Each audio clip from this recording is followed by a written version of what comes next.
Binge the full week ad-free over at patreon.com/inspireddisorder. What you manifest in your mind, you can bring to reality. Rona Dayz, the 35th episode of the show that just marked basically anything before this show started, before Rona Dayz, is the before time. And since Rona Dayz started, which it's pretty much, I think it's the same week that everything initially closed down, when the NBA closed down, the NFL closed down, movie theater, everything. The first lockdown in March of 2020 is when this started. So 35 weeks later, still going strong. From what I've heard, now that we have a president elected who will actually be active in doing something to try and end this pandemic, there will probably be another lockdown. 4 to 6 weeks is what I've heard. Obviously, it'll be a federal lockdown, which should include stimulus money for people to stay home, similar to what they did. Of course, the initial lockdown was for only 2 weeks, and there was a $1,200 check that people were supposed to live on for what has been 35 weeks. Unless you were lucky enough to get unemployment, which thankfully I was, and it's been extended, and so we'll see how that all goes. But that's what I've heard. Think so. Like, people are complaining that California is starting to lock back down again because numbers are crazy. It's like people are complaining that these states are locking down again, but it's like it's insane that they're so focused on like businesses losing money that they're not concerned at all with the fact that 250,000 people are dead and exponentially growing on a daily basis. But like all the businesses that are unwilling to evolve and change and adapt, we need to save them. Not the employees that work there, but the businesses and the owners of those businesses that profit from them. That's what we need to. The people that only pay workers minimum wage, and may or may not even give them health insurance to begin with. Those are the people that we need to be. Not the people. We need the people that are starting, the business owners. Anyway, I think things are going to change. I think, a lot of people are leaving cities. A lot of people are going to suburbs. I think there's going to be a boom in suburbs. I think just overall life, because everybody's going to be working from home. So many businesses are either going to be going to robots or people working from home. There's going to be warehouses set up everywhere, from like Amazon to whatever other businesses come along that kind of follow the Amazon model. But yeah, I think suburbs is going to be a lot of smaller towns. Everything's going to be a lot more local. I also think there's going to be a rise in right-wing terrorism, just because they have guns and they like to use them, clearly. Mostly kids, though. It's mostly white kids will mass murder people. So thankfully, with schools closed, there's a lot less of that kind of terrorism going on. But the adult cosplayers wearing their fatigues out in their Million MAGA march, that look to consist of just a few thousand people. I'm sure they'd be, they're already pretending to be law enforcement in a lot of places. They're already dressing like law enforcement. So it'll be interesting if during this lockdown, because they're the people who protested to open things up early. It'll be interesting to see how the police treat them when they protest with their AR-15s and pickup trucks flying 20 different flags, probably all manufactured in China. I think a lot of things are going to change. And like, the whole idea, like one of the things conservatives, like a trait they have with their kind of how they respond to things, is they're a very anti-change kind of a group. Like they don't want to have to change. They don't want to have to do a thing that they've never had to do before or try something new.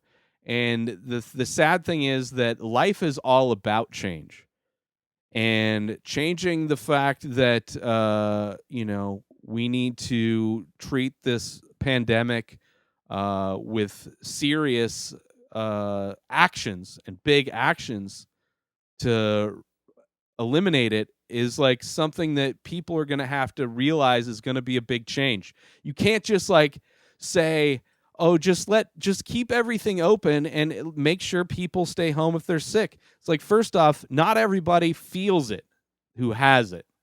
Asymptomatic people can spread it. And there's a huge population of people that don't think, despite even having the virus, there are people that don't believe it's real, that are in hospitals right now dying, that think it's a hoax. They think it's fake, and they're dying. They don't accept the fact that they have coronavirus. They think it's something else, and they're dying, and they're still so fucking just stupid headed. They're just unwilling to believe that that things can change. That there's going to be, like, they want to go back to a time, right? Just like Trump wants to go back to a time where you could have slave labor, where the white race is the superior race, is considered the superior race, has superior genes. That's what he thinks. That's why he's so like this whole virus thing is him like conquering it, because he is of the supreme race that cannot be affected by this virus. He doesn't like people want to think that he's not racist, like the white supremacist type of racist, but that he is. His whole family has been systematically, personally, fundamentally. He cares far more about the white race than he does about Jesus or God or Christians or any religions. Just money and the white race destroying all others. And it's sad to see, like, whenever I see reports of these right-wing protests like this, the MAGA march, like these photographers go out of their way to find minorities that support it. Like, it'll be a sea of Karens and dudes with beards wearing fatigues, right? Some cosplay fatigues. And then these photographers like go seek out like the one black person who's holding a sign that say "Blacks for Trump." It's like, sure, there's stupid people everywhere. There's literally Trump supporters dying in hospitals that don't believe that they have coronavirus. It's crazy, and things are going to change. Things are going to change. Like going into an office building and working with a bunch of people, man, probably not going to happen, right? I mean, to think we're going to go back to what life was like before a pandemic, it's not going to happen. First off, you have a huge population of the globe that was affected by this firsthand, that knows the dangers of disease and what can happen. So there's going to be a level of PTSD from those that actually believe. Then there's going to be the battle of the people who are ignorant and don't care, that really just don't care about other people, who are already willing to put other people's lives at risk because of their own personal comfort, right? That's never going to change. So you're going to have two completely fundamentally different people. Those that have no problem spreading whatever future diseases there are, the anti-vaxxers, the people that don't believe in science. And then you're going to have the people who are just trying to protect their families dying because they have to be in proximity of the other people. Schools different, businesses different. Like, if you're a smart business owner, you should be trying to adapt and evolve your business to facilitate running in times like these. Because even though this pandemic is here and it shut everything down, it doesn't mean that this is the last time we're going to see a huge outbreak, of some new disease. Who knows what's going to happen as the climate goes to shit, and just like what new things will evolve and kind of take the place of all of the things that are dying. It'll be interesting.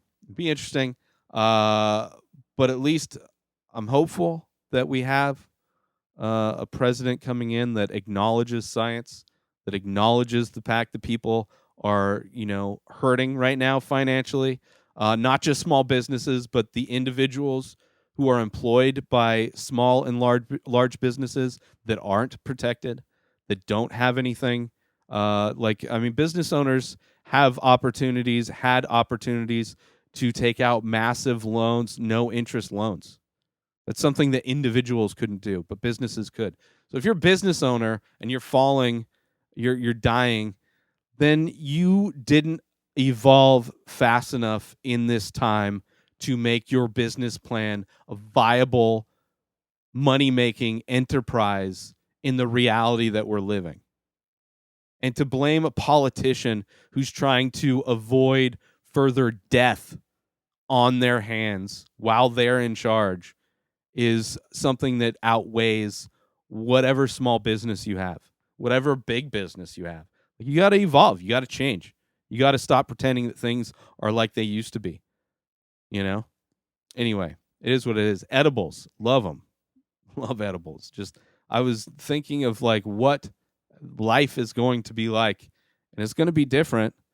And there's going to be a bunch of people that are, that don't want to change, that want everything to be magically like they were whenever they have their whatever magical memory they have of a time where they felt like they had the most power and most control, or money. I don't even know. Make sure you support our sponsor, Ting, and get yourself $25 in credit by going through my link, inspireddisorder.com/Ting. Ting is a cell phone service that has great service all over the place. They use all the major networks to perform their service, but you only pay for what you use. So if you're at home, you're on Wi-Fi all the time, you're going to have extremely low monthly bills. So get yourself $25 in credit to either buy yourself a new phone or bring your old phone over and save money starting now. Use my link, inspireddisorder.com/Ting. New episodes of The Ray Taylor Show come out every single day. Subscribe on IGTV, YouTube, and everywhere else podcasts are found. Binge the full week ad-free over at patreon.com/inspireddisorder. Buy Ray Taylor Show merch over at inspireddisorder.com and follow the show on Instagram at Ray Taylor Show. Have a wonderful day, everybody. Peace out!